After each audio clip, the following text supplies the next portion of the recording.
Hallo und herzlich willkommen zu unserem neuesten Minis von der Gerlinger Mühle Video. Ich versuche hier gerade zu filmen, während ich hier angegriffen werde von Eiscreme, die übrigens mega dunkel geworden ist, und von Vanilla. Die beiden hatten ja komplett eigentlich die gleiche Farbe, man konnte die kaum auseinanderhalten.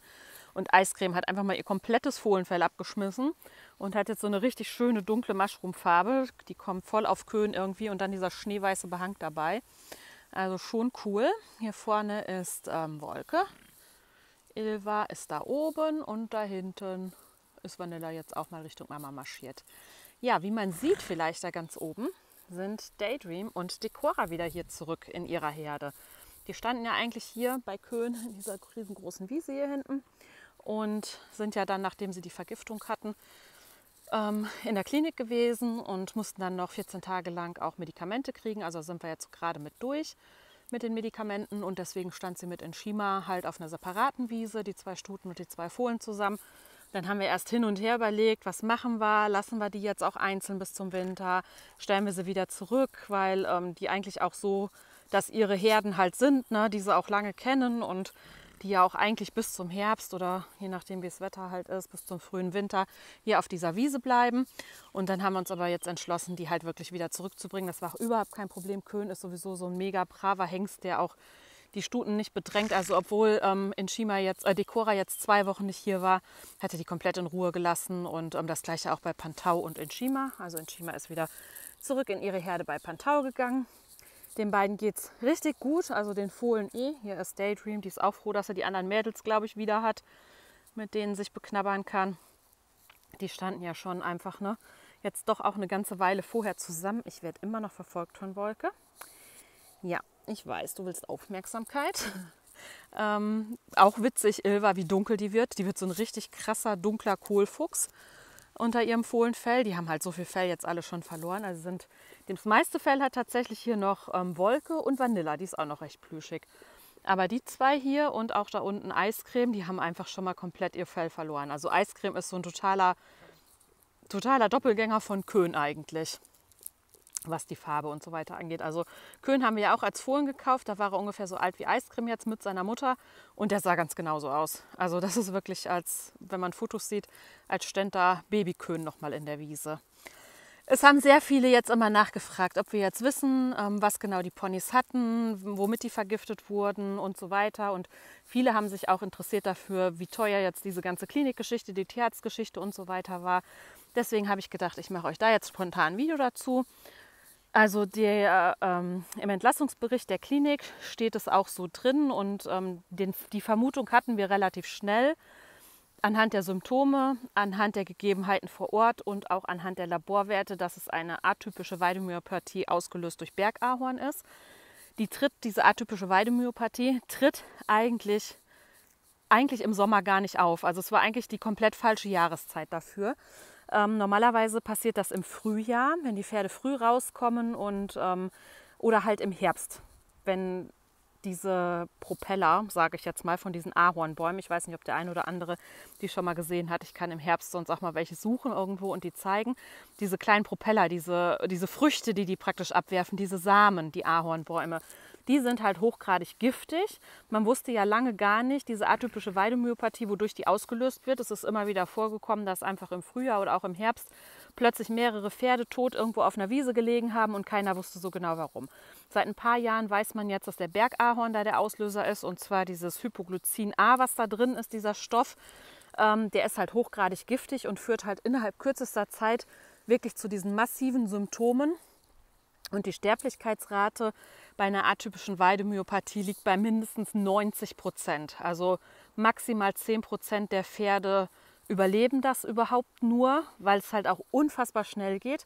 Und es oft halt so ist, die Pferde gehen abends gesund auf die Wiese und morgens ist schon alles zu spät. Und ja, die liegen irgendwo quasi schon tot auf der Wiese. Also es ist schon echt eine richtig üble Sache. Und diese Propeller, sage ich, wie ich sie jetzt mal nenne, die sehen halt aus wie so kleine Propeller, die liegen halt im Herbst dann überall rum, wenn die Ahornbäume die abwerfen. Die fliegen natürlich auch relativ weit, wenn es windig ist. Deswegen passiert das tatsächlich auch mal auf Wiesen, wo jetzt nicht unbedingt ein Ahornbaum direkt in der Nähe ist. Und meistens ist es aber tatsächlich so, dass das dann Wiesen sind, wo die Pferde auch nicht mehr viel zu fressen haben. Dass sie sowas halt überhaupt mitfressen. Solange noch genug Gras drauf ist, ist die Gefahr da auch relativ gering. Es ist halt wirklich hauptsächlich, ja, Wolke frisst gerade die Distelköpfe, lieben die Pferde ja, um die Köpfe abzunagen. Schmeckt gut.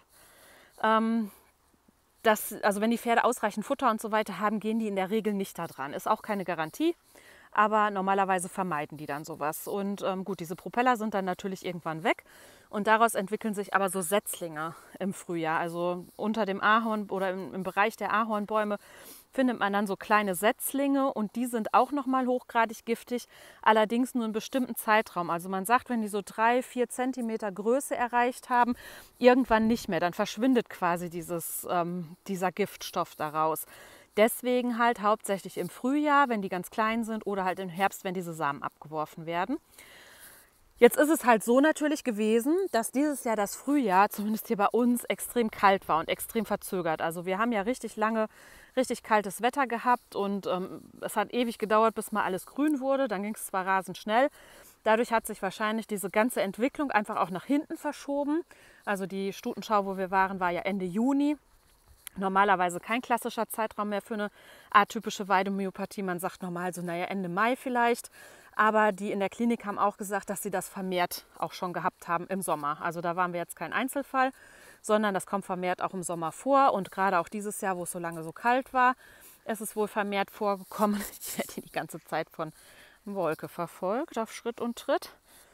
Und also die fanden das jetzt gar nicht so überraschend. Wir haben halt auch direkt schon vor Ort, als halt diese Vergiftungssymptome anfingen, haben wir auch da schon geguckt. Und eine von meinen Freundinnen, die halt auch da Pferde gefahren haben, die hatte dann auch so einen Setzling da ausgerissen. Und damit wir das halt auch mitnehmen können in die Klinik, mit dem Tierarzt, der vor Ort war, der auch die Pferde da im Stall behandelt, der wusste auch sofort, als ich nochmal mit dem telefoniert habe, dass da Bergahorn steht. Und es ist halt tatsächlich so, dass um diesen Reitplatz rum mehrere riesengroße Bergahornbäume stehen. Da ist halt bisher noch nie was passiert. Jetzt ist es halt mal passiert. Es ist also, ich habe da, muss ich sagen, auch nicht drauf geachtet. Also wenn ich auf eine Veranstaltung fahre und lasse die Ponys irgendwo, da war halt so ein Streifen Wiese und da war Schatten natürlich unter den Bäumen. Und es waren auch nicht nur Bergahornbäume da. Also wir haben direkt nicht unter den Ahornbäumen gestanden, sondern das waren andere. Das waren so Haselnussbüsche, wo wir gestanden haben. Und die Bergahornbäume waren einfach ein ganzes Stück weiter. Nur diese Setzlinge fliegen natürlich auch ein ganzes Stück. Und ich habe die Pferde da fressen lassen. Ich habe natürlich vorher nicht geguckt, ob da jetzt irgendwo Bergahorn steht, was da für Bäume stehen. Da waren keine Giftpflanzen, das wussten wir hundertprozentig. Es war wirklich nur Gras da, also kein Fingerhut, kein Jakobskreuzkraut, keine Herbstzeitlose. Was da alles noch so in Frage kommen würde, war alles nicht da.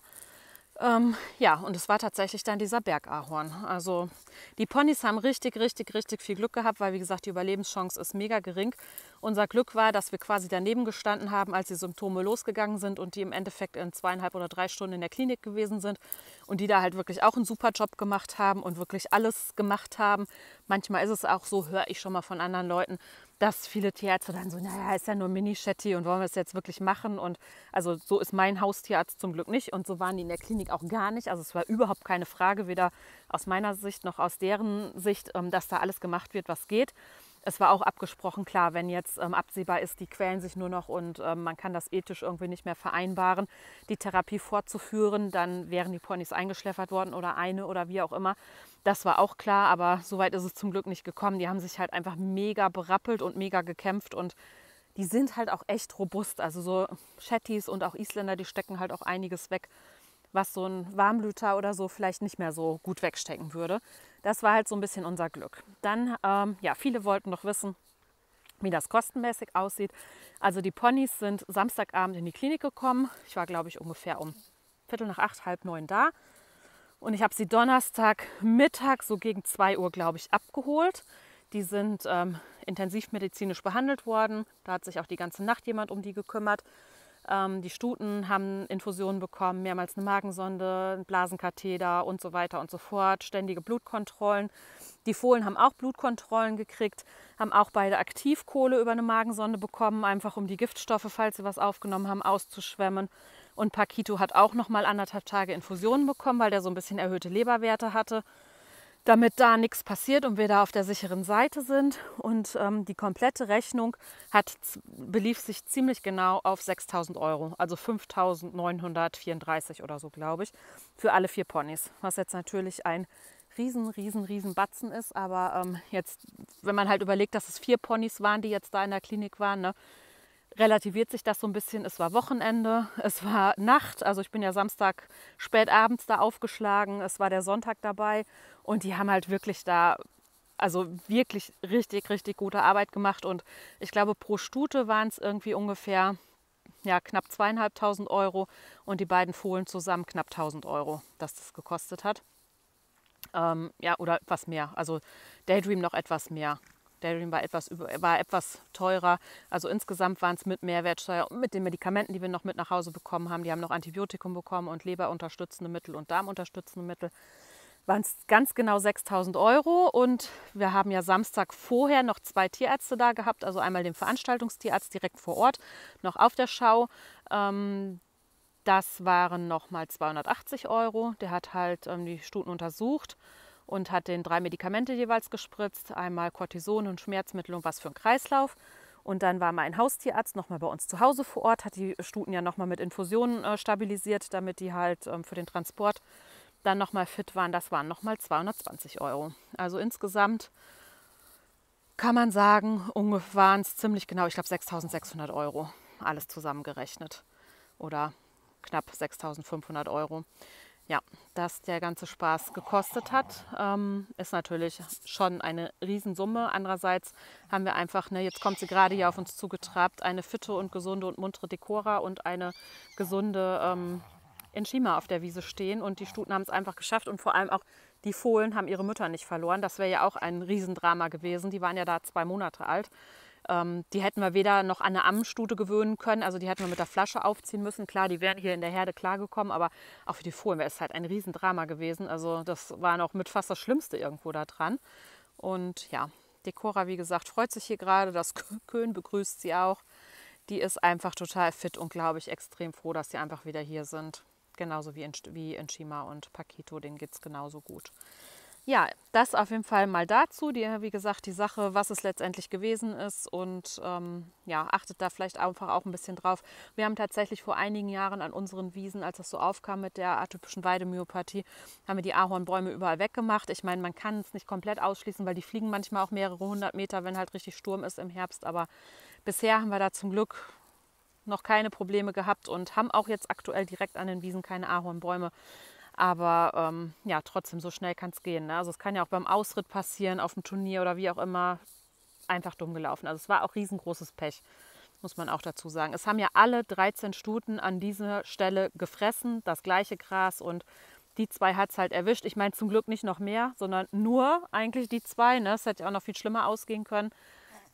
Die Cora ist hier echt aufgeregt, dass sie endlich wieder bei den anderen ist. Sie muss Daydream noch verfolgen, weil die möchte lieber mit den anderen Fohlen jetzt spielen. Ja, ich hoffe, ich habe damit eure Fragen weitestgehend beantwortet. Wenn ihr noch irgendwas Spezielles wissen möchtet, dann immer her damit, einfach in die Kommentare schreiben. Und ansonsten bedanke ich mich fürs Zusehen und sage hoffentlich bis bald.